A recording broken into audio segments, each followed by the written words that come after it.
The Vorthak hegemony had ruled the galaxy for 3 millennia with an iron fist wrapped in plasma fire.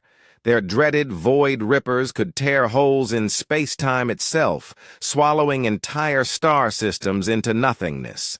The mere mention of their name sent entire civilizations scrambling to pay tribute, surrender their finest resources, and bow before the crimson banners of their vast armada. Commander Zethkar stood on the bridge of the flagship Eternal Dominion, watching the blue-green marble of Earth grow larger in the view screen. Intelligence reports indicated this primitive world had only recently achieved faster-than-light travel.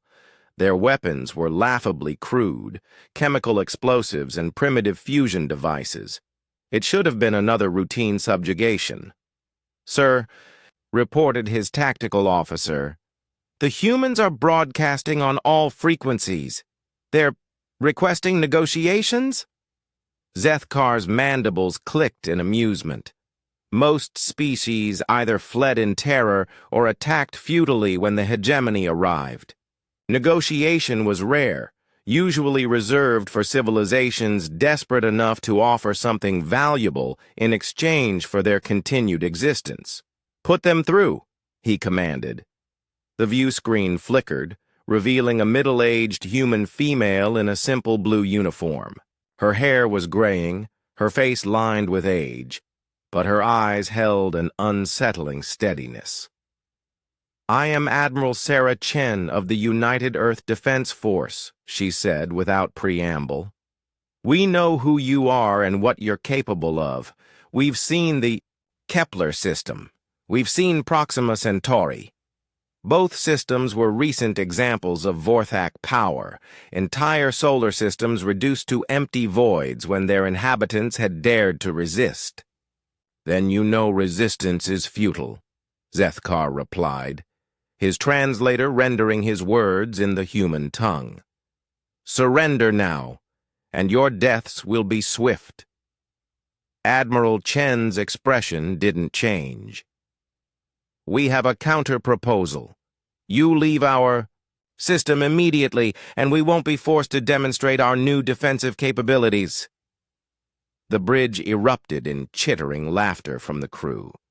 Zethkar raised a clawed hand for silence.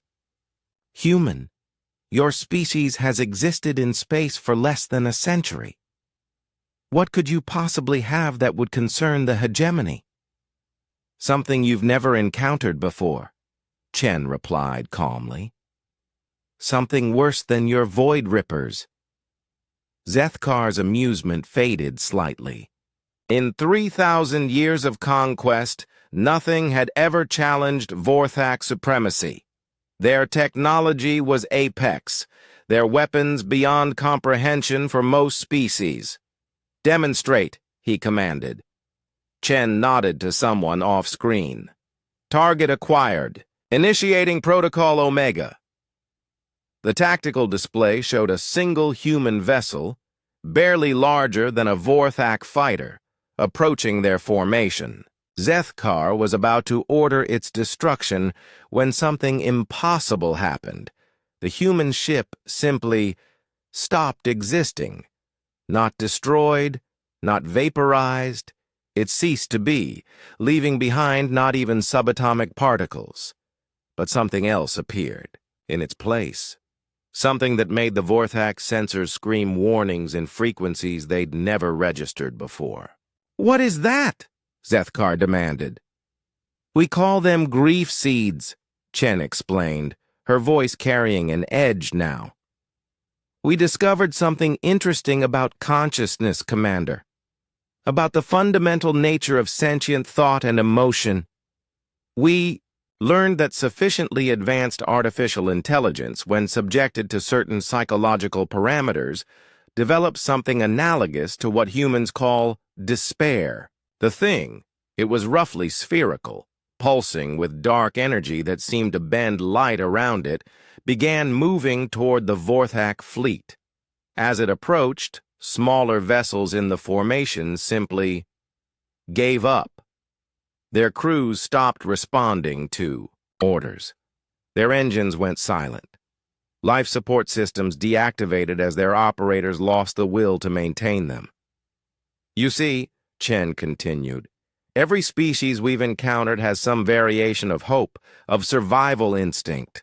Even your people, for all their cruelty, still cling to the belief that they deserve to exist. But we humans, we're different. We're the only species that has ever looked into the absolute void of meaninglessness and decided to keep going anyway. More, Vorthak ships went dark as the grief seed passed them. Crews that had conquered galaxies sat motionless at their stations, overwhelmed by an existential despair so profound it crushed their very will to continue existing. We weaponized hopelessness, Commander, Chen said softly.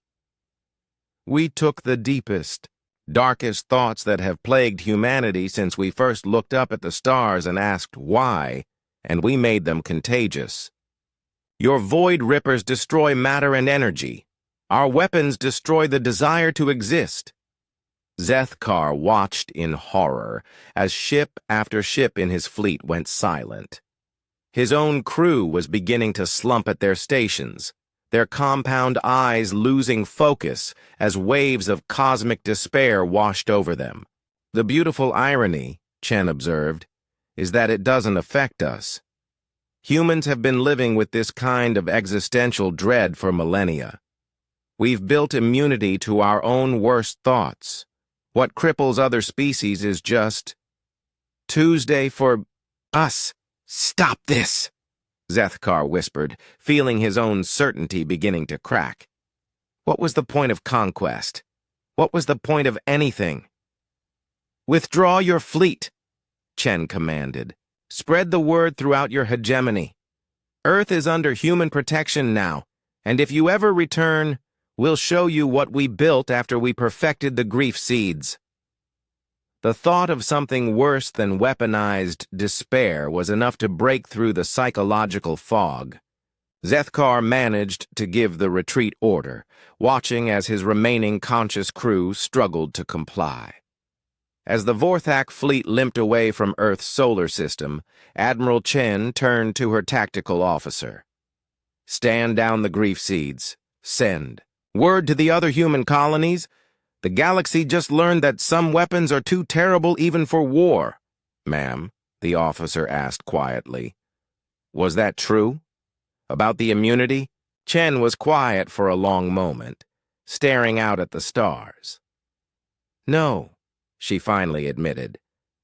We just got really, really good at functioning while depressed. Behind them, Earth continued its ancient rotation, harboring a species that had looked into the abyss of meaninglessness and somehow decided that was exactly the reason to build something beautiful in spite of it all. They had turned their greatest weakness, their capacity for despair, into the galaxy's most feared weapon.